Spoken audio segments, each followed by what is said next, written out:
Hello, good morning, everyone, or good evening, good afternoon, wherever you may be. Give a little wave in the chat box if you're online. I see we do have a selection of people, and it's great to have you here.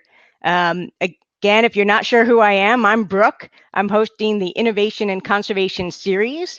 And this is a series where I love talking to people who are doing cool, new, innovative things in the space of conservation, especially when it relates to engaging audiences in a different or a new way with conservation, which is something I just get really excited about. Is Gautam Shah. He's the founder of Internet of Elephants. And if you haven't checked out their website before joining here, I do definitely recommend that. This is an organization that creates interactive videos, games, AR experiences. AR stands for augmented reality, all with an effort of engaging wider audiences in wildlife and wildlife conservation. So Gautam, thank you so much for being here today. Yes, you're welcome, and thanks very much for having us. Yeah, so I'm calling in from New York. It's morning time here. Gautam's calling in from Nairobi, Kenya. It is the end of the day for him, so technically he's calling in from the future. Give us some insights on what the future holds for us. And we've already discussed the weather before coming on. New York's expecting snow today, and Gautam probably already had a very warm day and has already sweated at least once, which is not happening over here at all. So thank you everyone for joining. Let's kick it off. Gautam, tell us a little bit about yourself and your professional background. Sure. Well, like you mentioned, name is Gautam Shah. I grew up in Chicago. I've been living in Nairobi for 7 years. Actually, most of my life was as an IT consultant. So I worked for, just sort of the opposite of what we do now as a startup in the conservation space. I worked for a large IT organization called Accenture. I think they've got about 460,000 people now, and that's what I did. That's what I did most of my life, was building IT solutions for businesses and for business problems. I was lucky enough that Accenture gave us a good amount of holidays. We were not like the typical U.S. company in only 2 weeks. We got 5 weeks of holiday time, and I would spend the majority of that traveling the world to be with wildlife. So wherever you can name and whatever animal there is to see, I was making an attempt to go and have an experience with that particular animal. So that's how I spent all my free time. Eventually, it just came to a point where that was clearly my passion, and I started to explore, what are the ways that I can actually spend, the rest of my days working towards that passion. And so I quit what I call a perfectly good job, and decided to get into wildlife conservation. And at the time, Accenture had me in Nairobi, so it was a little bit of a perfect storm. I was in Nairobi, which is sort of the heart of a lot of conservation work and conservation organizations there. I had worked for this company for 20 years, and I had spent a couple years working in the social sector. So I was doing IT strategy work in education, in health, in agriculture, and youth economic empowerment. So I started to get some more confidence that someone with my background, I'm interested in wildlife. I'm not a zoologist. I didn't have a PhD in biology, et cetera, but that somebody with my background did have a role to play. And so when all of those things came together, it just made a lot of sense to leave and figure out how I could put that into practice. Well, at the risk of going off into a tangent, I'm be interested to know what gave you some of that love for wildlife, even at an earlier age, that drove you to take those trips. I think everybody's got a love for wildlife when they're a kid, right? So when you're young, all your toys, all the movies, all your books, your clothes, music, everything is animals. So I don't think that I'm unique in any way, meaning as from a childhood point of view, having an interest in having a love for animals. It's just something that for me, was able to kind of stay prevalent. And maybe that's because even though I grew up in Chicago, we grew up a little bit in a woody suburb. And so we had raccoons every day, we had opossums, we had deer, we had every once in a while we had snakes. rabbits. You know, if we were lucky, we would see a fox. And it was just something that both my sister and I just got really, really excited about. I mean, there wasn't a day that went, you know, that a raccoon came, and they came every day, and every day we were excited about them, you know, about them coming. Parents may have had a different opinion, you know, because of the garbage cans and everything, but for kids, it's pretty awesome to have raccoons come and eat peanut butter off the bread. And that was just, you know, that's something that I think my parents recognized. And then when we would go on holidays, and we, you know, we were lucky enough to do some family holidays, they just started introducing national parks in the US. And then, you know, we got to go to one in India. And yeah, from there on out, it's like, yeah, that's how I want to spend my time. That's awesome. So for those who are on the call, just want to do a little bit of orientation before we jump into more of the interview. We have a chat box on the right. I think it's on everyone's right. Feel free to use that, share your thoughts and ideas. There is a question box where you can click, ask a question. You can also vote up other questions that either are similar to the ones that you have, or you know, ones that you'd really love to hear an answer to. I'm going to go ahead and vote on the one question we have already, because that's actually one I had in my list of questions for Gautam. So we'll save that for later, for when we get to our visitors' question. There are also two polls here. One poll: do you play any video games at least once a month? Right now it's kind of a mix. Oh, right now it's an even split. Yes, no. The second question, or the second poll: do you know of any close friends or family who play a video game at least once a week? Right now, majority is yes. So these are questions on how often do you play games or video games, and how often do you know people close to you that do. It looks like there's definitely more people who know people that play versus playing themselves, which is good to know. Awesome. Well, looks like we have some people chiming in. A lot of people are closeted gamers. Yes, they either don't realize they're a gamer or they don't want to admit it. I might be one of those people. So moving on. So love hearing about your professional and personal background and your interest in this work. What brought you to create this Internet of Elephants, and where did the idea come from, and how did you create it to begin with, and why? Sure. Well, so I started from a position of like, okay, I've got an IT background. I understand something or another about tech. So if I'm going to get into wildlife conservation, it probably makes sense that I try and see how those can be married. And at the time that I had quit, which was a few years ago, I was working on a case study for a school that I was part of, where we were looking at what is the potential for the Internet of Things to help create a connection between people and where their food is sourced. Just in case, Internet of Things is the idea that everything is connected, so that you can use sensors, you can use technology, you can use internet to connect, well, in this example, people to the sources, to the sources of their food. But you can also think about being connected to your refrigerator, connected to your car, connected to other people.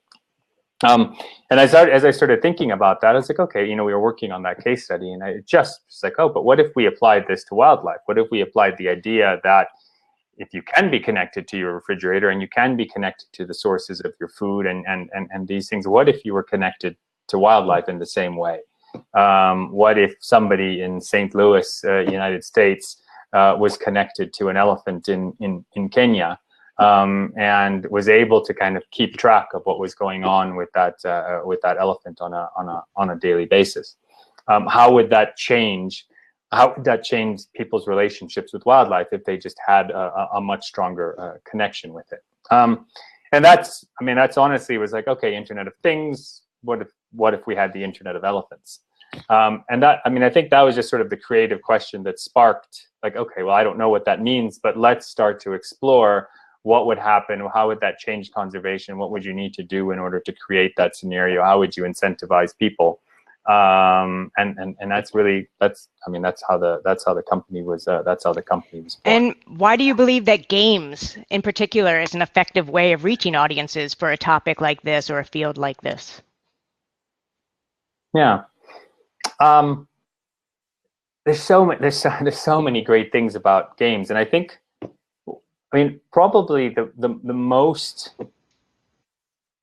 well, the strongest of them is everybody plays games. And if you kind of get out of the construct of a video game or sitting on your phone and doing this or what you might have done, like, yes, that's obviously, that's huge. I think right now, I saw recently the statistic was around 2.1 billion people play mobile games alone. So that's more than 25% of the world's population playing just mobile games. But expand the concept of games to chess, to cards, to casinos, to fantasy sports, to the stock market, to lotteries, to to so many things. And I think if you were to kind of add all that up, I would dare you to find anybody that doesn't play games or doesn't enjoy games.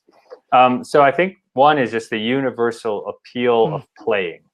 And one of our good friends, Ellis, who's a game designer in Holland, she always talks about play, not necessarily games, but the universal appeal of play, and how does the idea of play, come into everything that we do. And so I just think there's a universal appeal of playing. If you kind of go beyond that and you think about some of the advantages that games have, well, one, they can be very social. You can create emotion through the games. They're very participative, so it's not a passive experience. It's not, like films have a lot of advantages, but they are very passive, whereas games are participative. With us choosing to do things with digital games, it just makes it very accessible to a lot of people. It's obviously a lot of fun. And I think another really great aspect of games, if you design them well, of course, and they're good, is that they can be lasting. So whereas a campaign might come out and you might do something with the campaign and you've done it and now the campaign is over, with a game, if it's a good game, you have an opportunity to kind of continue the relationship with the user and continue that user's relationship with the topic at hand. It might be wildlife, it might be something else. So it's just there's just so many fantastic things about any type of games and digital games in particular. Yeah, and there's been a lot of great studies the last 5 years, maybe longer, talking about the benefits of play, especially for adults. So any of us, dare I say, maybe all of us that have stress, need a little bit of an escape. Maybe at times we're just taking life a little too seriously. All forms of play are really healthy for us to increase our productivity, our creativity, and to kind of shake off some of the stresses that we have. I do know, I think when we tend to say terms like games and video games, we think kids, right? It's like the first thing that comes to our mind. What's some of the data you've seen about adults playing games? Yeah, especially when you talk with people in conservation.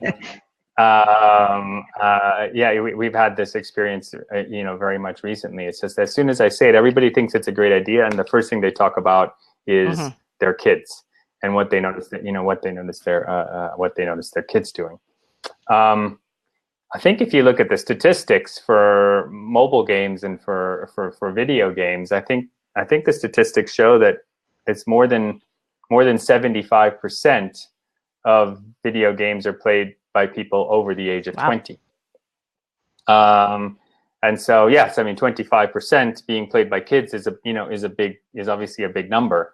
But it's not, it's not 50%, it's not 70, it's not 75%, it's 25, it's 25%. So I think the evidence would show that, games are definitely not just for kids and very much for adults. And if I can just get back to the other question, and just kind of thought of two more things. One is there's a game for everyone. So if you're an organization and you're thinking about a particular target market that you want to try and reach, or that you want to engage, there is a type of game or types of games that will appeal to that particular demographic. Let's say from an age point of view. So if, for example, you want to attract women that are between the ages of 42 and 49, you can make casino-style games, and that's what many of them, that's what many of them play. If you're looking to, to attract kids, you can create a different style game. And the other thing is sort of the geographic boundaries. Is many games just appeal across geographies. So a couple of our team were just in Borneo, deep in the Bornean rainforest in Indonesia, and everybody there was still playing Clash of Clans. Some of them didn't speak that much English, but it just didn't, it just didn't matter. And some of the things that we've done, we've marketed them in the West, and we've seen big pickup in rural India. And so, if you know what you're doing, if you really know what you're doing, you can target it. And sometimes you discover things in this way. But I think there's just an incredible ability to reach across geographies with games as well, and demographics. That's very. And not just yeah, I kids. mean, you're talking about all these, these boundaries getting crossed over through games. So whether it's geographies, age, there's gender. So there's also sometimes a misperception that it's primarily men that play these games. And I actually, Momentum, an ad agency, shared some statistics just yesterday about number of women playing video games, a lot more than we think. Yeah. You shared that with me earlier. Yeah, I don't remember the number now, of course. That's something I probably should have remembered. It was 35% of women indicated that they play games which regularly. is more than what most people think. Yeah, and that's regularly. Yeah. And I also, you're talking about this medium of games being active. It's a deeper engagement level. It's more emotional, which is a lot of the things we talk about in terms of how do we engage people in conservation. We're often trying to really seek those avenues to create exactly those things you're talking about. If you would, for people who aren't as familiar with Internet of Elephants, share with us a little bit about the games or videos you've created thus far, and how they've been going. Sure. So we're still a startup and young organization, but some of the things, the first thing that we really did was we very much focus in on how can we tell the stories of individual animals. So one of the premises of what we do and of what we create is that it's easier for people to engage with an individual named animal than it is for them to engage with a species. Yeah. So if I tell you the story of 5,000 elephants, that is interesting for sure. But if I tell you the story of Mweturia, the elephant in Kenya, who's a crop raider who teaches other elephants to to break down fences and crop raid as well, this starts to become a lot more engaging. And I think we saw evidence of that with Cecil. One of the big evidences of that was with Cecil the lion. 600 lions a year are hunted. There's not that much attention. Cecil the lion, was killed by the villain dentist, and he's got a brother, and now the brother has to take care of the family. That got everybody's attention. So the first thing we did is we started with data visualizations, and we said, okay, can we just take data that we have of these individual animals with the idea of the Internet of Things connecting people to animals that are tagged, and can we tell stories just from that data? And that resulted, and I guess I can provide links to people at some point during this. But that created a few different visualizations that we did that I think came out really, really well. They won some awards, and I can tell when people watch them that there's always just this moment where they lean in to see what happens. We then took that further and started to explore the power of augmented reality. So now, I've got dots moving around on the screen, and I'm telling a story, and what can happen if I recreate some of those animals in augmented reality. So last year we put out what we call as a preview app, because we were really trying to test how do people react to augmented reality. What did it do? How long does it engage somebody? How far can we reach, etc. And so we partnered with 6 different conservation organizations to bring for each one of them one animal to life in augmented reality. And so there was Ashaya the jaguar from Brazil, there was Rockstar the pangolin from South Africa, there was Ethel the bear from the US, Mweturia the elephant from Kenya, Lola the rhino from Kenya, and Bebi the lemur from Madagascar. And we brought them all to life in augmented reality, and we ran a augmented reality wildlife photographer of the year competition. So a little bit of a tongue-in-cheek on the BBC wildlife photographer of the year competition to see, you know, what type of social, it was intended to be a little bit of a social sharing type of game. It was called Safari Central, something you can still download. And so that came out last year. This year it's not available yet. It's just it's under wraps a little bit, but we've taken the data visualizations to the next level and made them interactive. So now, you know, again, rather than just looking at a passive experience of a data visualization, we let people explore, and we zoom in on an area called Old Pajeta Conservancy in Kenya. And you can zoom in, you can look at how the animals are moving, you can understand a little bit, you know, more about them, dive into individual stories, and we've made that a little bit more interactive. And the big thing that we're working on, now is a much more gamified version of Safari Central, which is in the beginning specifically about apes. And so it will be a game, and it will be a game where you, in your own neighborhood, go on missions, playing the role of scientist, or want to be scientist, tracking Fio the orangutan and Chili the gibbon, both from the Bornean rainforest that I was talking about, as well as Teresa the lowland gorilla and a chimpanzee yet to be named from northern Congo.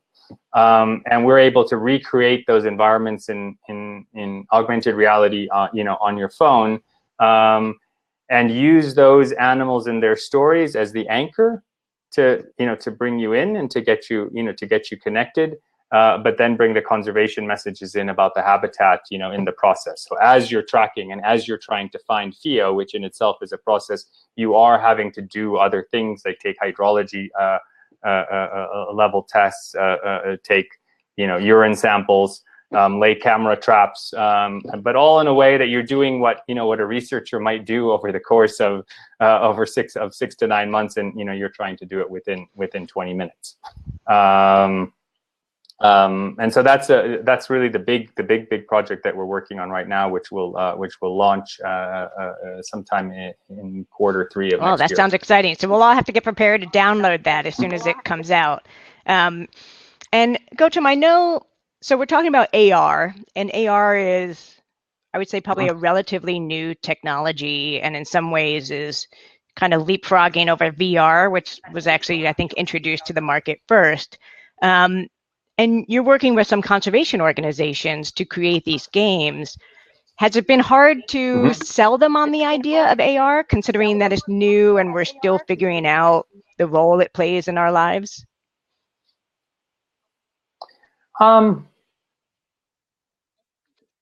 I don't think it's been hard to sell them on AR as such. I think people haven't yet recognized how it can convert, you know, like how it can convert into engagement, or why it's an alternative or a better alternative to creating a film. Or, you know, what is it that they wanted to do with it? Do they want to try and generate donations? Do they want to try and raise awareness? Do they want to, you know, what is it that they want to do? So I think those are a little bit the harder conversations about what's your objective and how does this fit in. But I think AR is something that's still, even though it's a couple years now, it's still something that when you show it to people, they just still get a little bit giddy. It's still, and it's, you know, the technology, like if you download Safari Central, which we put out last year, within a year, I mean, within 5 months of us putting that out, our capabilities of what we can do with augmented reality and make the animals life size and make the animals react to you, like, you know, now the pangolin, if you get too close, she rolls up into a ball. You know, in the same way that she would in the wild. And if you take a step back, she'll unfurl. Or we've got a cheetah that runs at 100 kilometers an hour. So you can, you know, literally experience on your street what it feels like, or, you know, what that actually feels like to have a cheetah run past you at that speed. Or if you want to have some fun, you can try and, you know, race it, although it's obviously pointless. So those are just a lot of things that we can, you know, that we can now do with it. So I think people are seeing it and are getting quite excited about the possibilities. But it's just about tailoring to the objective of the organizations or the objective of the game and what it's trying to accomplish. In the beginning, I think AR was just, and we did it too, was like, okay, how can we use this as a campaign tool? How can we use this as a way of creating, we created very nice moments of people taking selfies with all these animals coming in from all over the world and competing in the photo competition. And that was a great initial, use of it. And I think a lot of people have, used it to do things like, animals jumping out of logos, or various very functional things about, well, if I want to see what, one of the best functional uses I've seen is I want to see what an IKEA sofa is going to look like in my living room. Well, I can just go ahead and use my phone, and in augmented reality, that IKEA sofa is there in my living room, and I can see exactly what it'll look like in the context of, where I am. But now we're seeing the possibilities of immersive learning. For example, like how high does a mountain goat jump? Well, now I can actually experience, what that looks like and how that is exactly where I am. And more entertaining games, like hopefully like what we're talking about with the apes. And you mentioned before this emphasis on it being data driven and based on real, real animals and real places. Why is that an important factor for Internet of Elephants to include in your games? Yeah. Well, one is still what I said, what I said earlier is we do think that the connection with individual animals is, if one of the things that we want to do is to build a lot of empathy between people and wildlife. And again, I think that empathy and that sense of commonness is a little bit easier to build when you're telling the stories of individual animals. We used to be very dead set that everything that we did would be based on actual data that was coming from GPS collars or other means of tracking. And we still think that that's a very, very unique idea and a very interesting approach. But I guess with the apes, for example, you can't color, you can't put GPS trackers on apes. There's one, they'll take them off. Two is within deep, dense forest, it's just very hard to power them. There's no opportunity to power them, solarly. It's just not something that's possible. But that doesn't mean that we don't know what's happening with them. It doesn't mean that we can't tell their stories. It doesn't mean that people aren't, kind of having a good understanding of the lives of those animals and their family trees, etc. So we have, we use the term data now to be a little bit more broad than just GPS data or just camera trap data, and it's just like anything that is associated with that animal, with that habitat, that we're taking facts, which comes through in data, and bringing it to life in augmented reality and data visualizations and in different type of and games. I really appreciate that a lot. So it's good. Yeah, it's good for us as a company also to just stay focused, right? Like this is, I know that the topic here is not startups in entrepreneurship, but it can be very tempting to just do, with wildlife as a topic, you can do so many things with games, and you can create so many different types of products and games. And also as a company, what we're very good at is bringing data and information to life in particular ways. And so we've also decided as a company right now that's a very good area for us to focus on. Yeah, and I think that's why I appreciate it so much. I mean, there are a lot of companies out there that'll co-opt these amazing species and put them in things because people love them. But the fact that you're using not only the data, but also what we know about animal behavior and how they might act or interact around situations, it basically brings those TV documentaries more to life for everyone. Those cool things that we see of like, oh wow, a pangolin can do that, which we only see on TV. We get to experience a little bit more and a little bit more intimately, which does help create that empathy, that care, that connection with these species, which is always been a really hard challenge for conservationists because, people are often quite removed or it's just on TV. A lot of people never get the opportunity to see these species in real life. Some people never even get an opportunity to see them in a zoo setting. So, finding Yeah. these new ways of creating these connections and fostering that empathy is really, really cool to hear. And one of the a very consistent conversation, when we talk with different conservation organizations, every one of them has hundreds of these stories to tell. And most of the time it's just like, oh yeah, like my lion, and everybody feels that, a lot of ownership's not the right word, but they just feel, they obviously feel very emotionally attached to, to the work that they do and to the animals that they follow on a daily basis. And they have such intimate details of these animals' lives. And those intimate details, I mean, often an animal's life can be pretty boring.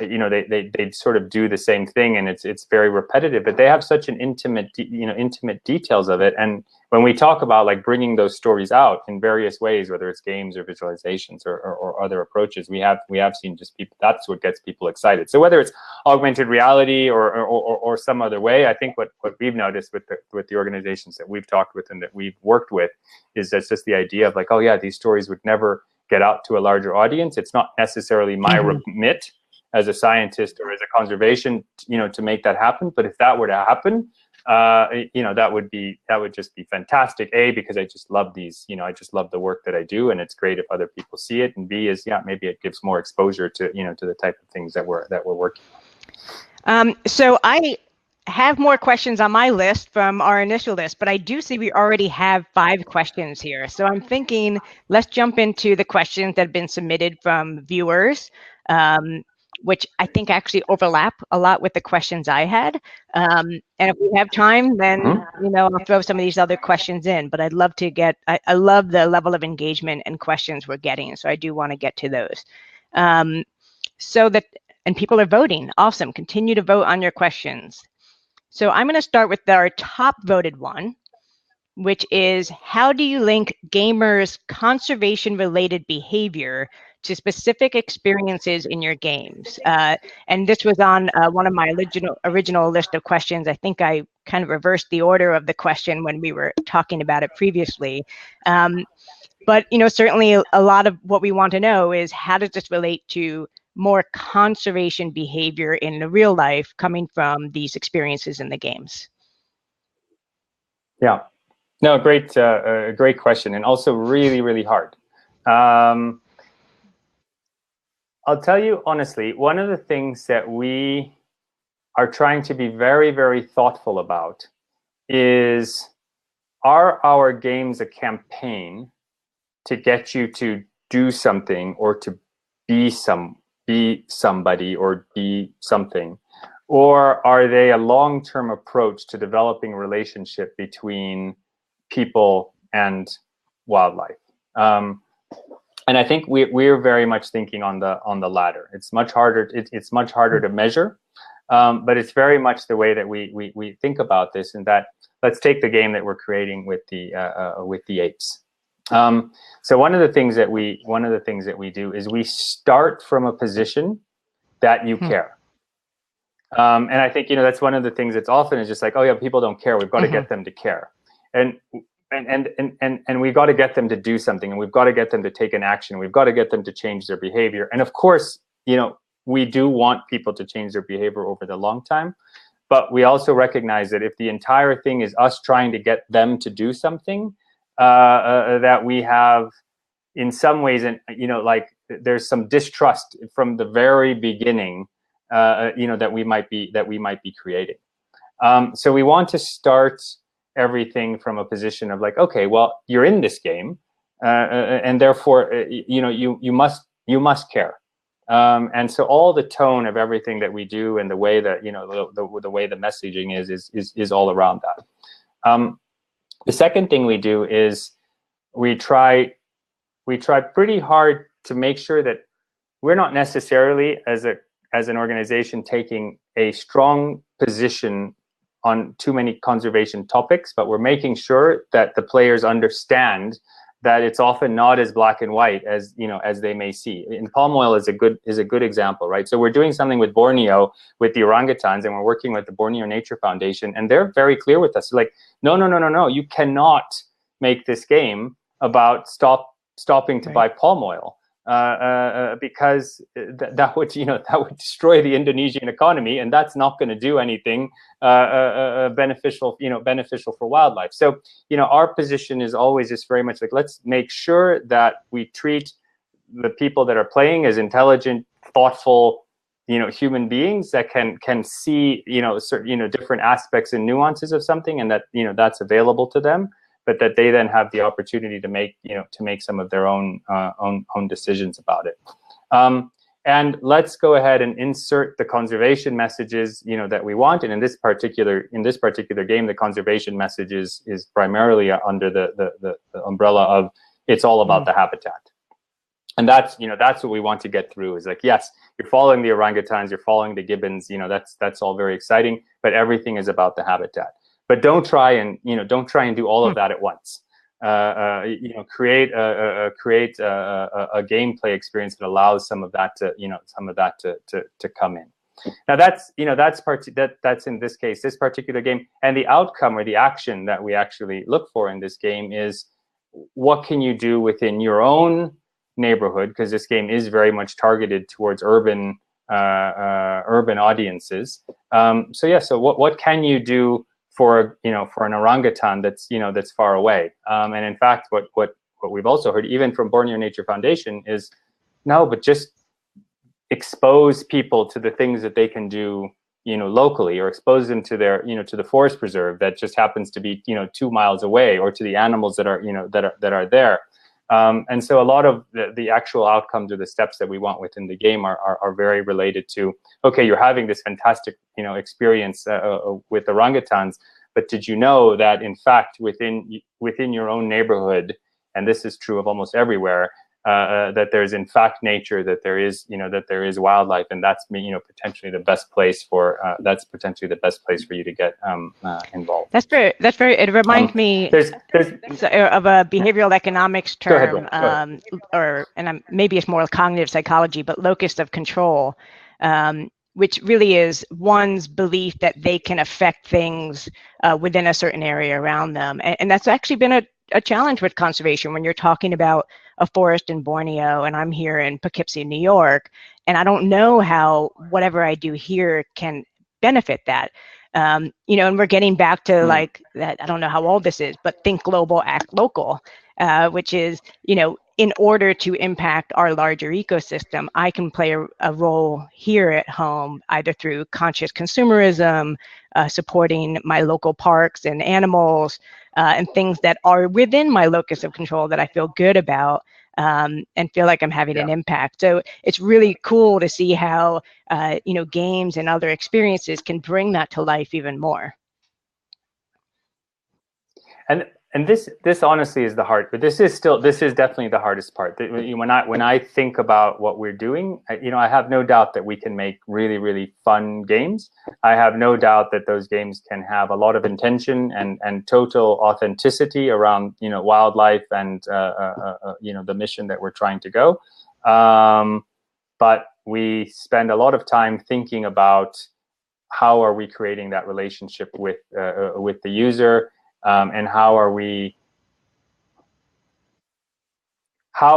much are we balancing between the short-term actions that we want people to take and sort of the knowledge that these are not things that you can change overnight, and therefore avoiding the temptation to say like, okay, you know, well, okay, sign a petition, and then that's evidence that we've had, you know, that's evidence that we've had impact. And you know, if you really, truly, honestly need to get a petition signed, I do think that games are a fantastic, you know, way to, you know, to do that. But if you're just using getting a petition signed as evidence that you're having impact, then, you know, then I think you're falling short.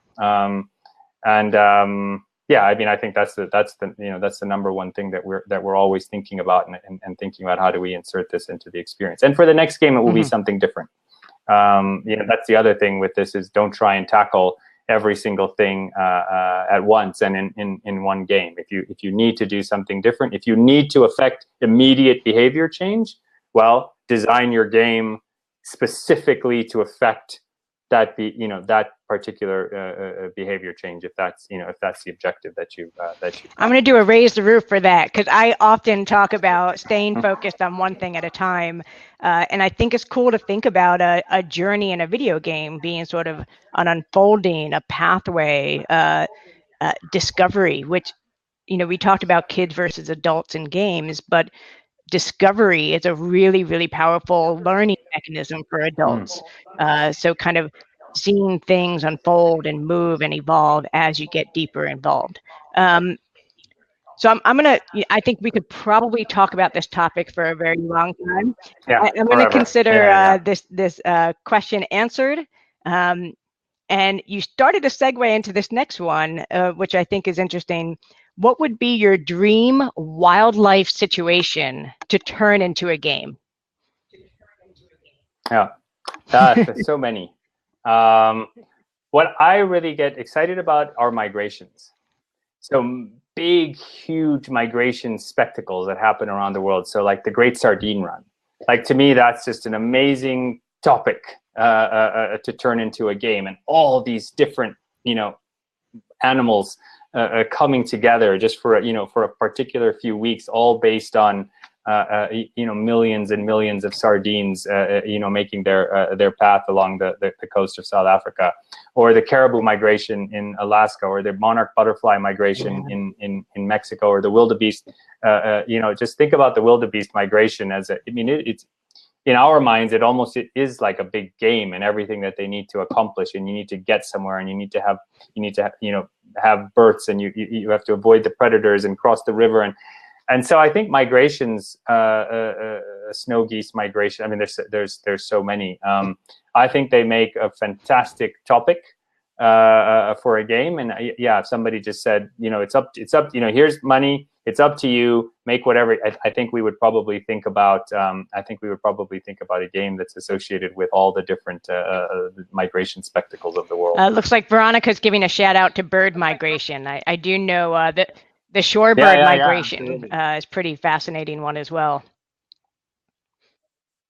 Birds and birds and bird migrations in themselves, they could keep us occupied for the next 30 years. So absolutely. It's reminding me of Frogger a little bit. It's like the first thing that came up is trying to get across the street without getting squashed. Mm-hmm. It's like the wildebeest with the crocodiles. Yeah, lots of things. So you could make those kind of fictional situations, but the cool thing about migrations too is the movement. And sort of mass movement, and again, because we're so interested in the data associated with in the sheer volumes, it just lends itself very well. It can even be a game where you're trying to compete against the wildebeest, and you yourself are trying to go farther than the wildebeest do in a particular year. I mean, there's just many different ways that you could structure those type of games. All right, so I'm going to go to the next question, which actually just jumped up as the next question. It was lowered down before, I think. How do you choose which animals to feature? Do you stick to charismatic animals, and or is there a consideration for threatened, endangered animals? We've said a couple of things from the beginning of the company, and of course there's the balance between what is our ideal and what's practical. But from the very beginning, we said we want to be wildlife agnostic and we want to be geography agnostic. And so, and again, like I said, there's a balance between the practicalities of that or not. But that's why we were just quite excited to be able to feature a lemur from Madagascar, which obviously has some charisma associated, especially with the movie coming out. But next week we're pitching, without saying too much, we're pitching a game or an experience about endangered frogs. And one of the things that we've been like, oh, but frogs are amazing. and they're beautiful, and they have a lot of appeal. And how many people actually know that frogs are one of the species that are disappearing at the fastest rate? So we are very happy to. In fact, if I had my way again, if I had my way entirely, I think a lot of those lesser known species would be the ones that that feature. And I think in a game setting, that can work really, really well, because they become just a very unique characters, or they can become the prize. Like if you find the golden mole that lives in Namibia, and that researchers have only seen twice in their 25 years of studying them, right? Like those are the things that you can bring into a game atmosphere, where the golden mole can take on like a higher value, than the mountain gorilla, which is a much more well-known and charismatic species. So yeah, we're very happy to work with animals of all types, and hopefully we do this frog thing, because it will be quite great. Is a lot of the selection of animals driven by the organizations you're partnering with for the games, or by funders, or do you guys get to drive that a bit? Yeah, it's very much influenced by where we get money. Where we get money from, and the partners that we work with. So of course, if we create a very good relationship with an elephant organization, we're going to be doing stuff with elephants. There will come a day where the products that we make, generate enough revenue and financing that Internet of Elephants just gets to make our own choices and work with exactly who we want and exactly on the animals and species that we want. We're not there yet. So at this point, we come up with some of our own ideas and see whether we can take those forward. And sometimes, we work with the organization. So, in the ape situation, that was the case. We love the idea of working with apes. But also the organization, that's helping support it is a very ape-specific organization. So it's like, okay, that's great. We love apes. Who doesn't? So let's go ahead and do awesome. That. Our next question, this is a personal question. What is your favorite game? Yeah. The game that I played the most, I think, is probably not going to be too exciting for everybody, but it was just a Sega NHL hockey.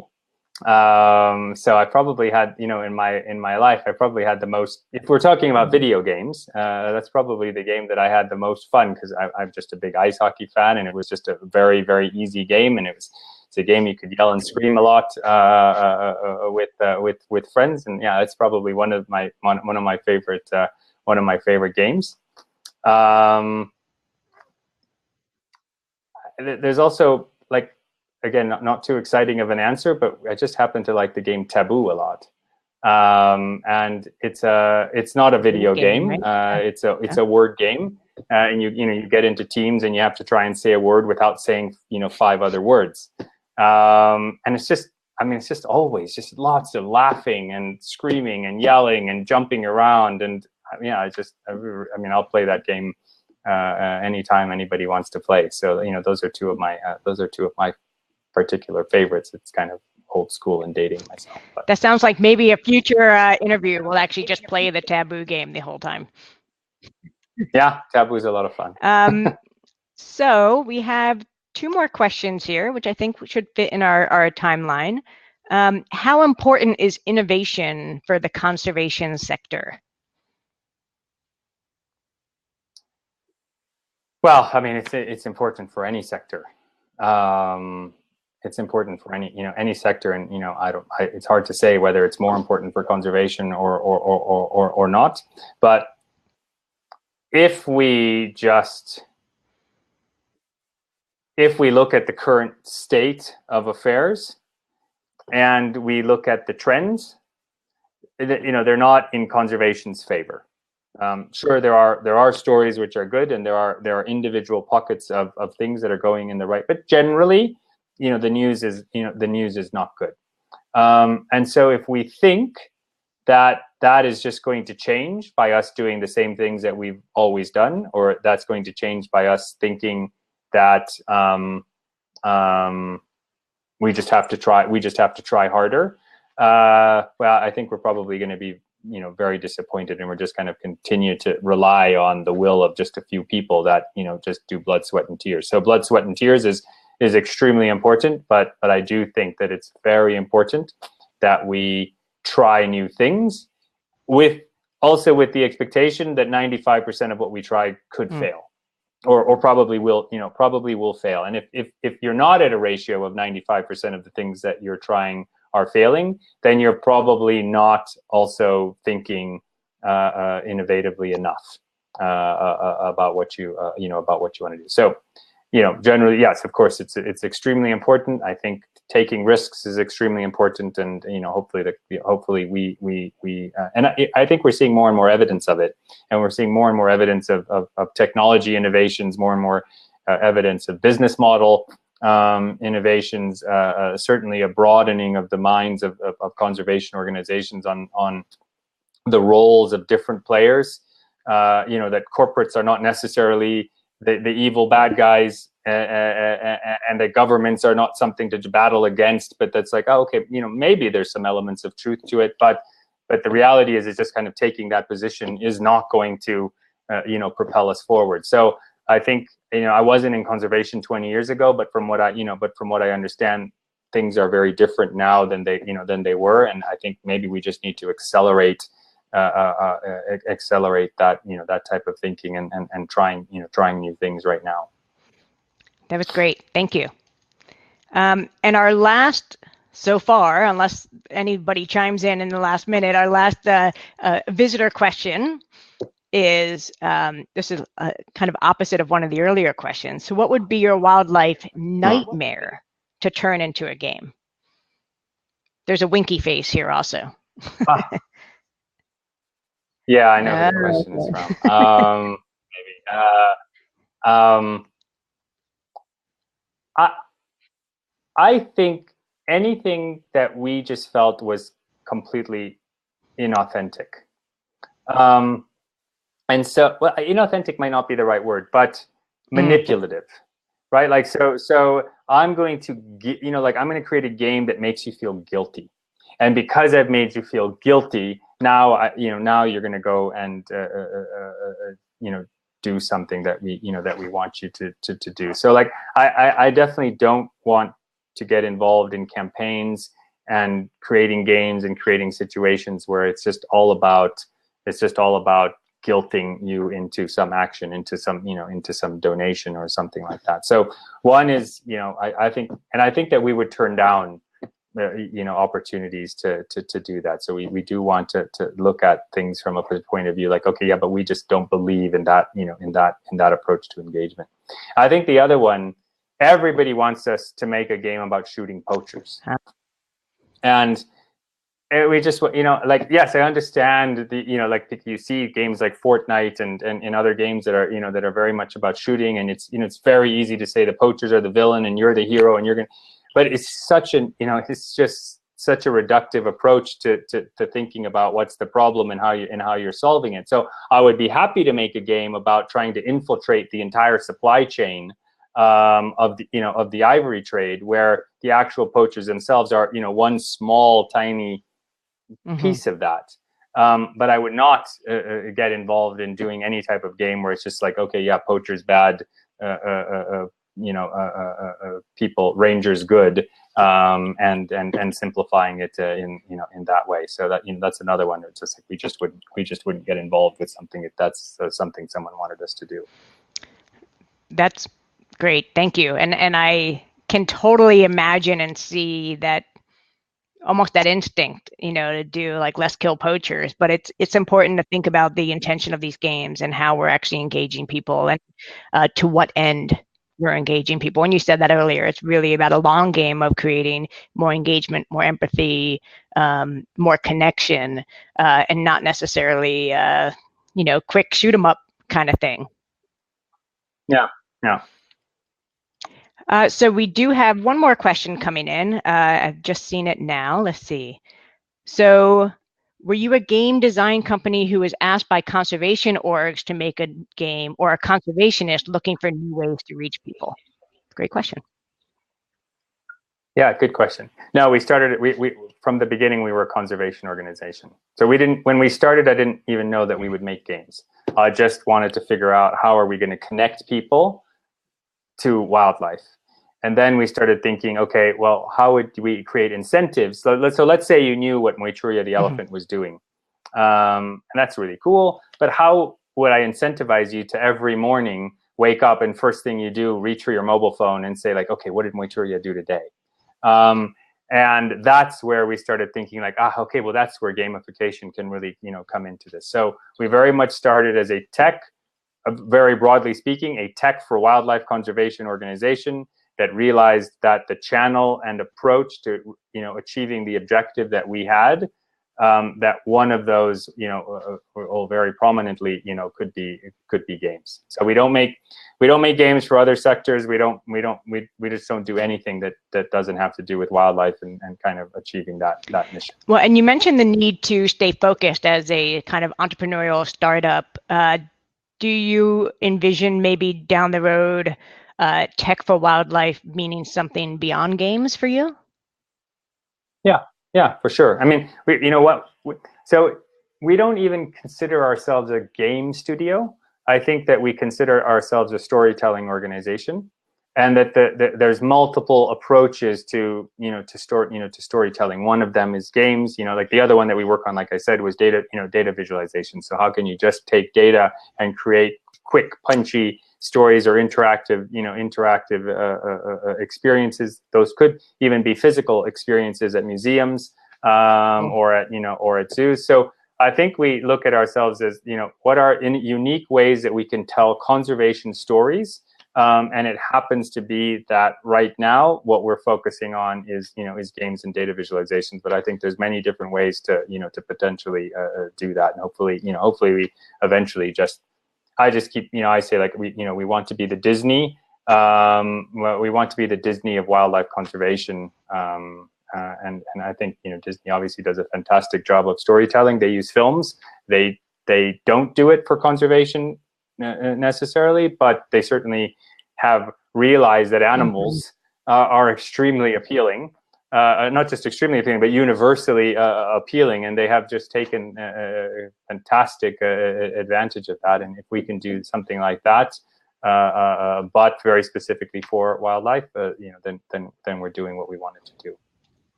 Very cool. It's exciting. So can we squeeze in one last question?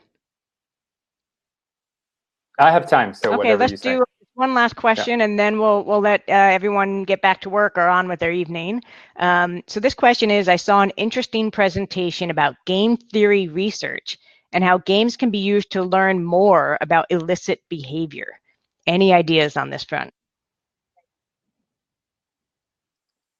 Can I ask, what do you mean by illicit behavior?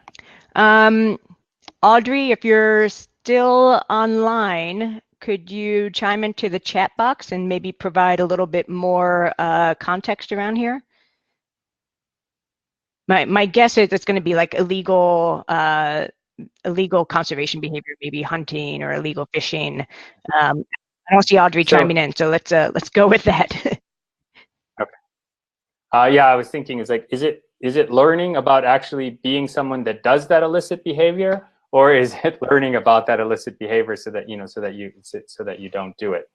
I guess I would be interested to see the presentation. I do, again, if it's about, can we use a game to educate people on illicit behavior or around wildlife and what they can do, then absolutely, I think that game theory can 100% play a role in that. And we have seen campaigns. We've not seen games so much as we've seen campaigns that try and do that. I'm sorry, I just don't understand the question well enough to be able to give a really good So this answer. was poaching specifically, to learn about how decisions about what resources to take based on incentives. So it sounds like you're the game seeing some of those behaviors emerge. Yeah. So I think absolutely. I think that it could. So there's the example. Like if you wanted, if you wanted to create a game about the end-to-end supply chain of ivory or rhino horn or pangolin scales or whatever it happened to be. I think that games would make a great way of doing it. I also think that a Netflix series on the topic would be a great way of doing it. So I think there's lots of ways that that can be done. The key with any of this is also your marketing. So honestly, if you market it as if you market things as a conservation game or as an education game or as a learning experience, I don't know, Brooke, you probably have some more expertise on this, but that's not going to attract a new audience nearly as well as marketing and positioning something as, well, this is just a really exciting, fun thing to do. And then bring in the whole gameplay and the excitement of being in there and bring the learning in. It's perfectly fine if you want to market and position something as an education experience, but then also just recognize, like, okay, if I do that, what's the audience that I'm going to attract, and what are the forums in which people will play? Yeah, you're sort of immediately limiting your audience segment in that way. One of the things I talk about, and that might be fine, yeah, so long as that's the audience you want to. Like, if I want to reach kids in a classroom, I don't have to worry about how am I going to market this out to, because I've got a captive audience and I'm teaching them what I want to teach them in a classroom. But if you're thinking like, oh, how am I going to engage new people with wildlife conservation, then you really do also have to think about whatever your game is about, how are you positioning it, and how have you made it, how have you included all those aspects that make a game fun? Yeah, a lot of what I've been talking about lately is, whether it's behavior change or mobilizing communities or getting people engaged, you need to start with fun and make having an impact like the added benefit of doing it. Doing it the reverse, you're just not going to get as wide array of a population involved.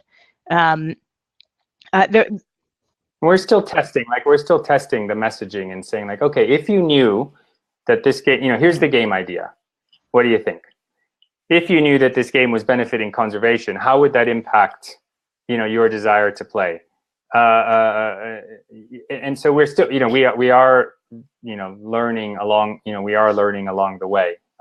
So I say what I say, but maybe I'm wrong, but we've just seen evidence that games for good is a big thing, but they rarely ever become something bigger or reach new audiences than the audiences that already cared.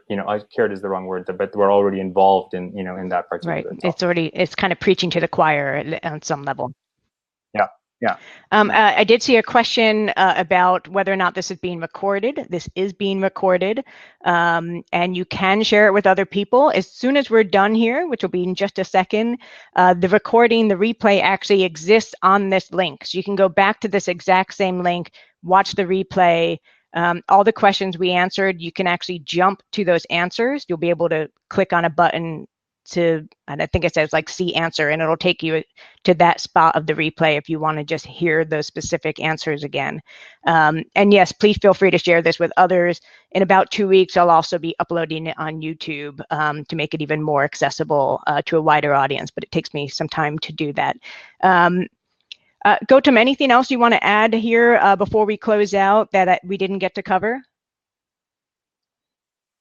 Well, I mean, I think, depending on who the audience is, and if people have ideas around games or how their particular organizations, especially if they're in conservation, could be thinking about games and experiences, they're always welcome to reach out. I'll just type in my email address here. Yep, and I recommend everyone follow Internet of Elephants. You're on Twitter, Facebook, LinkedIn, and there's always really cool stuff. One thing I really appreciate about what you do on social media is you guys talk about the progress and the new things you're doing as it goes along, and it's fascinating to follow. There was just one about how do you take orangutan movements and transport it into a video game? Like I can't even begin to think about the coding that it takes to do something like that. So it's really fun to see those things online. We have very fun whiteboards.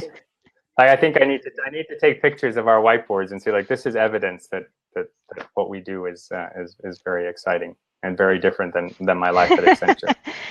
Thank you so much for joining us. I know it's the end of your day. I appreciate you taking some of your evening time with me. And for everyone that joined our interview live, I really appreciate you taking the time with us as well. I had a blast. I could probably do this for a few more hours, honestly, but we should let everyone get back to their lives. And Gautam, thank you so much. Thanks very much, Brooke. Appreciate it. Everyone have a good rest of your day. Bye.